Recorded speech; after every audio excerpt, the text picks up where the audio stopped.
Greetings, fellow humans. My name is Alistair Lord and I am the Renaissance Yorkshireman.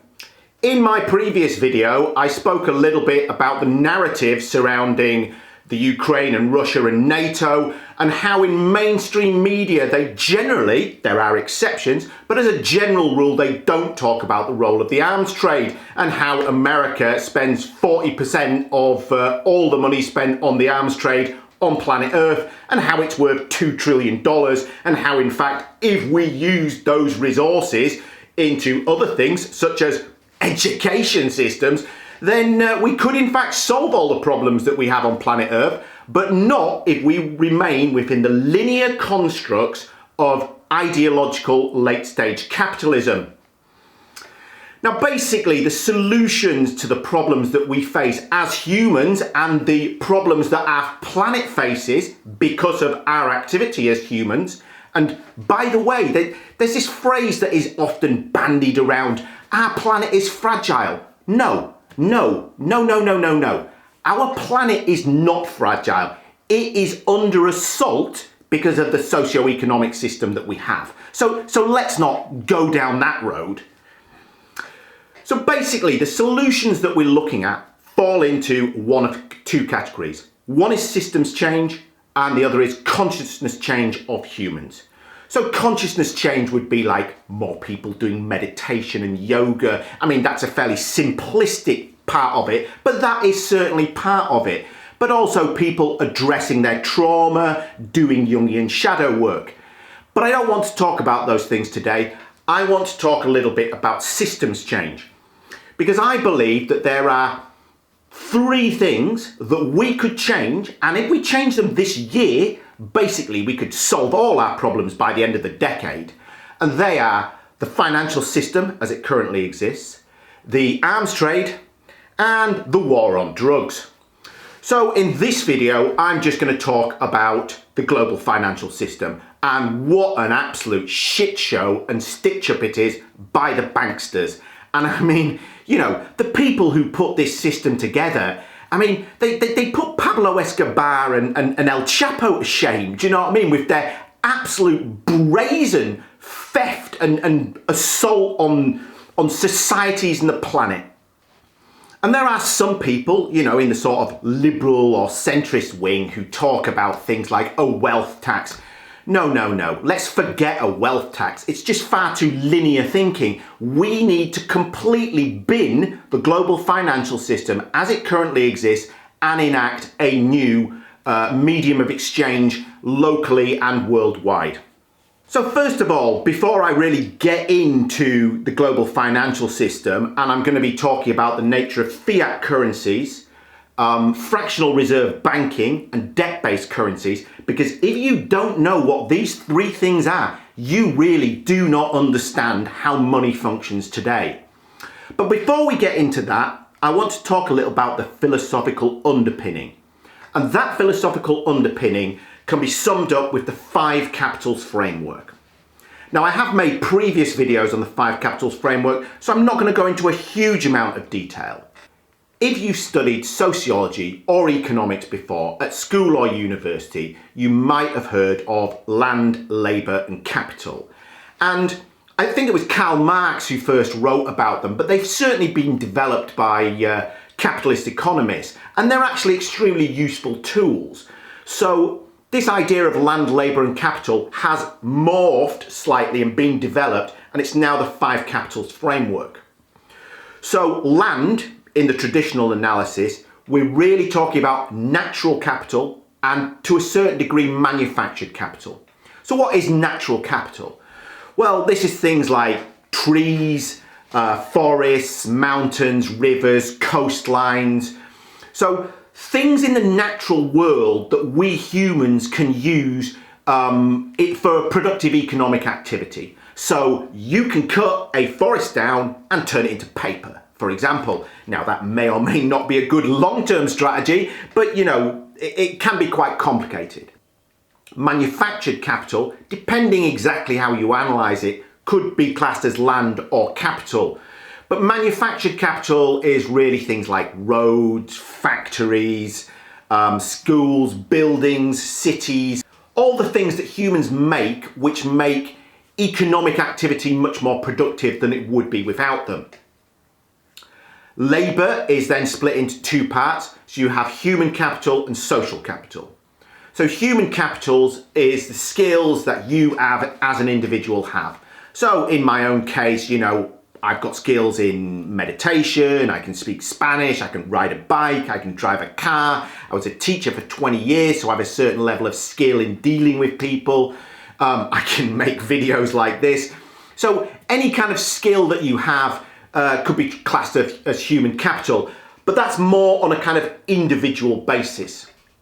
Social capital is more of groups of humans living together. So it could also be things like having a parent and teachers association, local councils, anything where people come to cooperate together to get things done. And finally, and capital in the traditional analysis, in the five capitals framework, is called financial. It's called financial capital. And to a certain degree, it might also be manufactured capital. So financial capital is the money in your wallet, it's stocks and bonds, it's anything that represents resources but is not actually a resource. Let's be in no doubt that the evidential basis of most capitalist economics is poor. I mean, they make so many assumptions which are wrong. That they have these models, things like Homo economicus, which they base their whole ideology on, which is basically, this is what a sociopath would do in the economy, and then they extrapolate from there. So, I mean, it's going to be a shit show when you're starting with a sociopath.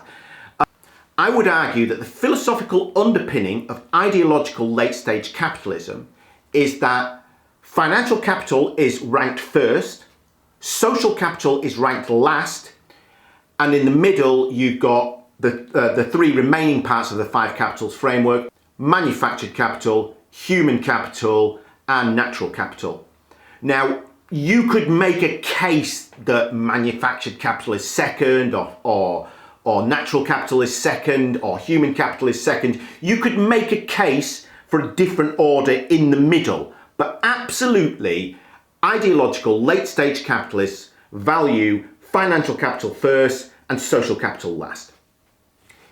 In contrast, with post-capitalist systems, the things that I'm talking about, natural capital is first, social and human capital come second and third, and again, you could argue exactly about which one's second and which one's third, but it doesn't really matter. Manufactured capital fourth, and financial capital last. Financial capital, when it's valued over all the others, is primarily a means of social control. But when we value it below all the others, it is in its essence a medium of exchange and perhaps to a certain degree a store of value. But absolutely it is not a means of social control. So it's incredibly important, the philosophy that we start with when we're thinking about creating a new financial system. And that brings us to fiat currencies, debt-based currencies, and fractional reserve banking. And these three things are essentially the basis of our economy as it currently exists. So fiat currency is dollars, pounds, euros. This is paper money or electronic money that is not actually backed by any physical resource. So when they had the gold standard in America, you could take a $10 bill into a bank and exchange it for gold. You could always exchange it for gold, but you cannot necessarily do that today. You certainly can't go into a bank and exchange it for gold. Now, you might be able to go out and buy gold, but it's not backed by gold. It's just created out of thin air. Now, provided that people have faith in the system, it works. And the classic example that's given in history classes is Weimar Germany in the 1920s, I think it was. And, people had wheelbarrows of money because the government were just printing so much, it became worthless. So if people lose faith in the system with fiat currencies, the currency becomes worthless, and to quite a large degree, the economic system collapses.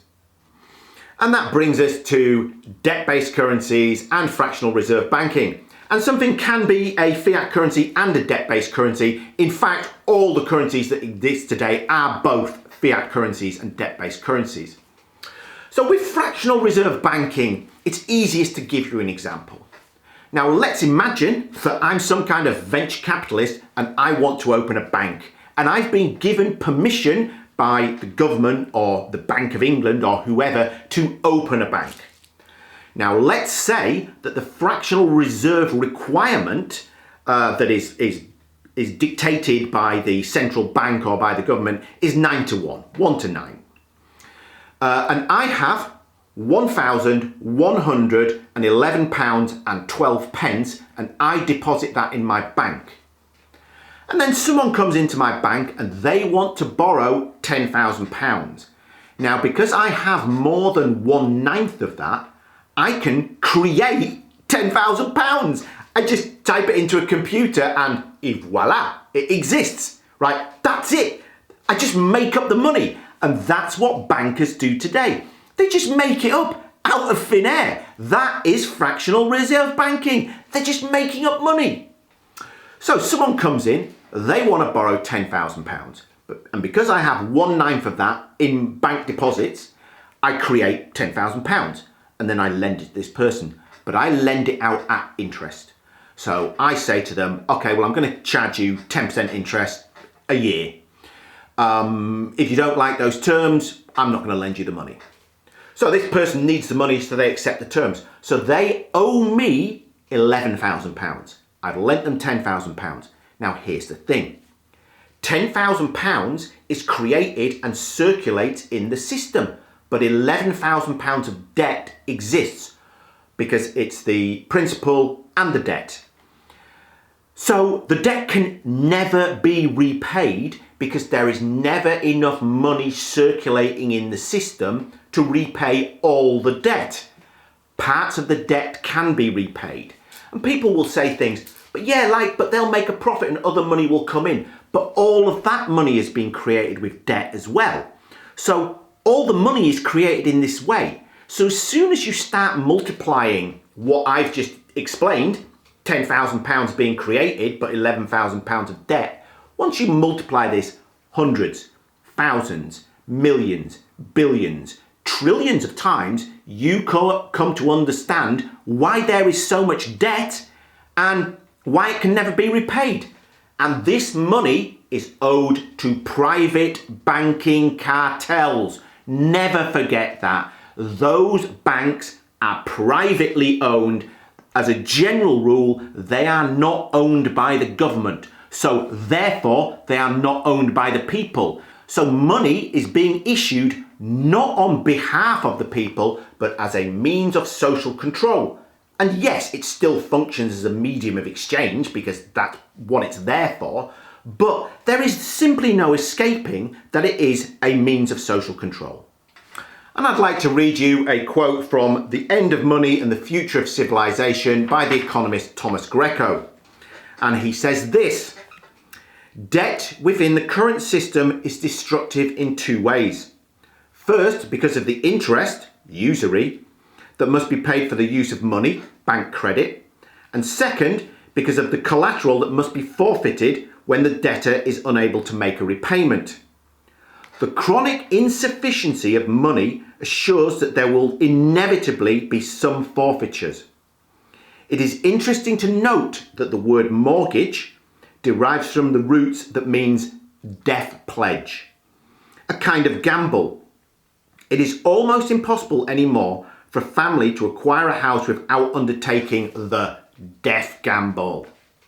Now, if this seems like an absolute stitch-up or voodoo economics to you, and no offence to practitioners of voodoo, it is voodoo economics and it is an absolute stitch-up. The bankers, the banksters, are taking the piss. They are absolutely taking the piss. Now, they must be laughing themselves stupid to, wow, we've got away with it. Let's just keep doing it. But here's the thing, it's like a Ponzi scheme because debt carries on. There's boom and bust. The global financial crisis in 2007, 2008 was because the system is fundamentally flawed. But Barack Obama just pumped loads of money into the system, didn't require the banks to change how they did their business, and it has carried on since then. but another collapse of the banking system is absolutely inevitable. It cannot be staved off. Now, at the moment, some of the solutions being proposed are things like a central bank digital currency. This central bank digital currency, as it currently is proposed, is essentially a system of coupons. Because if they want to restrict what you as an individual can buy, they can, because they control it because it's digital. Now, anyone who is proposing that this is a solution to our problems of human organisation and the destruction of the environment is absolutely insane or delusional or lying out of their back teeth. I mean, let's just be straight up about it. The only way we can solve this problem is not with wealth tax. It's through creating a new system of money which has no debt. So, for example, copiosis is one proposed system. You can go and have a look for it yourself on copiosis.com, or you can look on YouTube, Copiosis in less than 6 minutes. There's also an interview on my YouTube channel with the creator of Copiosis, Perry Gruber. Do your own research. Now, if you think that I'm talking nonsense about debt-based currencies and fractional reserve banking, go and do your own research. Put something in the comments. Thank you for giving me your time today. Namaste and peace.